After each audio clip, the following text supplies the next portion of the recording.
اللہ الرحمن الرحیم قال اللہ تبارک و تعالی ومن یطع الرسول فقد اطاع اللہ۔ قرآن کریم میں اللہ تعالیٰ نے رسول کی اطاعت کو اپنی اطاعت قرار دیا ہے، رسول کی فرما برداری کو اپنی فرما برداری قرار دی ہے۔ اور ایک موقع پر اللہ نے فرمایا کہ اگر تم اللہ کی رضا چاہتے ہو، اللہ کا قرب چاہتے ہو، اللہ سے تعلق چاہتے ہو، اللہ سے عشق چاہتے ہو تو فاتبعونی یحببکم اللہ۔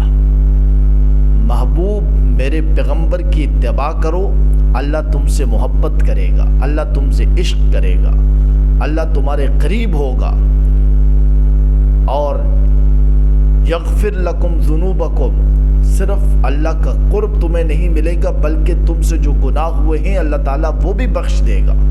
کتنا بڑا انعام!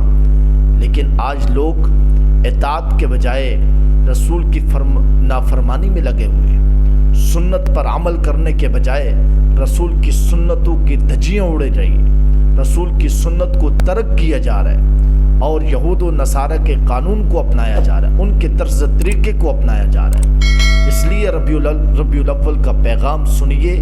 ربیع الاول کا پیغام یہ ہے کہ رسول کی اطاعت کرو، اللہ تم سے محبت کرے گا، اللہ کا رسول تم سے محبت کرے گا، اور دنیا اور آخرت میں تمہارے لیے کامیابی ہی کامیابی ہوگی۔